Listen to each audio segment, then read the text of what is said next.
ನಮಸ್ತೆ ಗುರುಜಿ. ನಮಸ್ತೆ, ಹೇಳಿಮ್ಮ. ನಾವು ಸಕಲೇಶ್ಪುರದಿಂದ ಪವಿತ್ರ ಅಂತ ಮಾತಾಡ್ತಾ ಇರೋದು. ಹೇಳಿಮ್ಮ, ಏನ್ ಕೇಳ್ಬೇಕಿತ್ತು? ಮದ್ವೆ ಆಗಿ 5 ವರ್ಷ ಆಯ್ತು ಸ್ವಾಮಿ, ಇನ್ನು ಸಂತಾನ ಇಲ್ಲ. ಸಂತಾನ ಆಗಿಲ್ಲ. ದತ್ತಾತ್ರೇಯರ ಬಳಿ ಬನ್ನಿ ತಾಯಿ. ಒಂದು ಭಾನುವಾರ ಬಂದು ದತ್ತಾತ್ರೇಯರಿಗೆ ಭಿಕ್ಷೆಯನ್ನು ಸಮರ್ಪಣೆ ಮಾಡಿ, ಅಲ್ಲಿ ಜೇನುತುಪ್ಪ ಸೇವೆ ಇರುತ್ತೆ ಮತ್ತು ತೊಟ್ಟಿಲ ಸೇವೆ ಇರುತ್ತೆ. ಗಂಡ ಹೆಂಡತಿ ಇಬ್ಬರು ಬಂದು ಜೇನುತುಪ್ಪ ಸೇವೆ ಮಾಡಿಸ್ಕೊಂಡು ತೊಟ್ಟಿಲ ಸೇವೆ ಮಾಡಿ ದತ್ತಾತ್ರೇಯರಲ್ಲಿ ಪ್ರಾರ್ಥನೆ ಮಾಡ್ಬಿಟ್ಟು ಹೋಗಿಮ್ಮ. ಖಂಡಿತವಾಗ್ಲೂ ದತ್ತ ಅನುಕೂಲ ಮಾಡಿ ಕೊಡ್ತಾನೆ. ಒಳ್ಳೆ ಸಂತಾನ ಸಿಕ್ಕತ್ತಮ್ಮ. ಒಳ್ಳೇದಾಗ್ಲಿ. ಧನ್ಯವಾದ ಸ್ವಾಮಿ. ಒಳ್ಳೇದಾಗ್ಲಿ. ಮತ್ತೊಂದು ಕರೆ ಬರ್ತಾ ಇದೆ ನೋಡೋಣ. ಹಲೋ. ಹಲೋ, ಹೇಳಿ. ನಮ್ಮ ಮಗನ್ ಕೇಳ್ಬೇಕಾಯ್ತು ಸ್ವಾಮಿ. ಹೇಳಿಮ್ಮ, ಏನ್ ಕೇಳ್ಬೇಕಾಗಿತ್ತಮ್ಮ? ನಮ್ಮ ಮಗನ್ ಮದ್ವೆ ಬಗ್ಗೆ, ಆರೋಗ್ಯದ ಬಗ್ಗೆ ಸ್ವಾಮಿ. ಏನಮ್ಮ ಡೇಟ್ ಆಫ್ ಬರ್ತ್ ಏನಮ್ಮ? ಜನವರಿ 1/1/1995.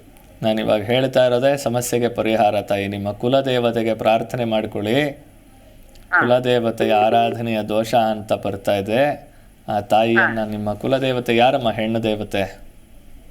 ಹೆಣ್ಣು ದೇವತೆ ಇವ್ರ ನಮ್ಮ ಯಜಮಾನ್ರ ಮನೇಲಿ ಇಲ್ವೇ ಇಲ್ಲ ಅಂತ ಸ್ವಾಮಿ. ನಾವು ಚಾಮುಂಡೇಶ್ವರಿಗೆ ನಡ್ಕೊಂಡಿದೀವಿ. ಯಾವ ಊರಮ್ಮ ನೀವು?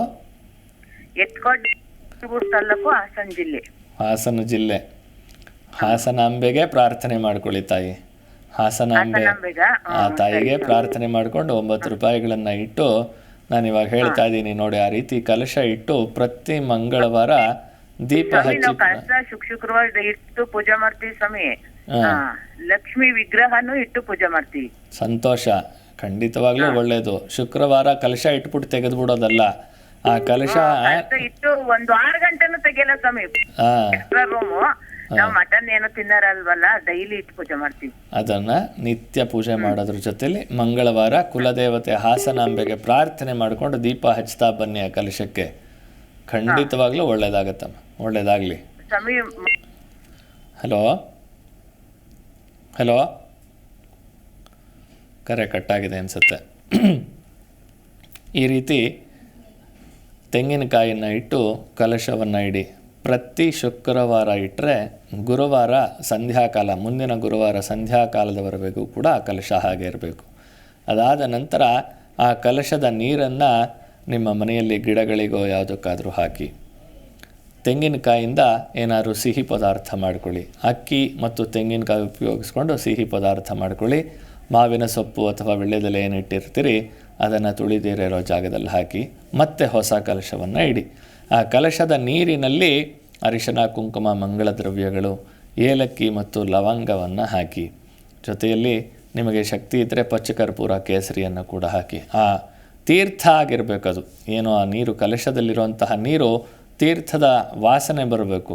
ಅದು ಬಿಟ್ಟು ಒಂದು ಕೆಟ್ಟ ವಾಸನೆ ಬರಬಾರ್ದು. ಯಾರೋ ಹೇಳಿದ್ರು ಕಲಶ ಇಟ್ಟರೆ ಇವತ್ತಿಟ್ಟು ನಾಳೆ ತೆಗೆಯೋದ್ರೊಳಗಡೆ ಕಲಶದಲ್ಲಿ ನೀರೆಲ್ಲ ವಾಸನೆ ಬಂದ್ಬಿಟ್ಟಿರುತ್ತೆ ಅಂದರೆ ಅದು ಅಲ್ಲಿ ಆ ಮನೆಯಲ್ಲಿ ಆಗಿರುವಂತಹ ಸ್ತ್ರೀ ಶಾಪದ ಸಂಕೇತ. ಅದಕ್ಕೇನು ಮಾಡಬೇಕು? ನಮ್ಮ ಕುಲದೇವತೆಯನ್ನು ಪ್ರಾರ್ಥನೆ ಮಾಡಿಕೊಂಡು ನಾವು ಸದಾಕಾಲ ಲಲಿತಾ ಸಹಸ್ರನಾಮ, ಲಕ್ಷ್ಮೀ ಸಹಸ್ರನಾಮಗಳನ್ನು ಮನೆಯಲ್ಲಿ ಜೋರಾಗಿ ಕೇಳುವಂತೆ ಹಾಕಬೇಕು. ಮನೆಯಲ್ಲಿರುವಂತಹ ನೆಗೆಟಿವ್ ಎನರ್ಜೀಸ್ ದೂರ ಆಗೋದಕ್ಕೆ ಲಲಿತಾ ಸಹಸ್ರನಾಮ, ವಿಷ್ಣು ಸಹಸ್ರನಾಮ ಬಹಳ ಒಳ್ಳೆಯ ಒಂದು ಫಲಕಾರಿ. ಯಾರೋ ಕರೆ ಮಾಡ್ತಾ ಇದ್ದಾರೆ, ನೋಡೋಣ. ಹಲೋ.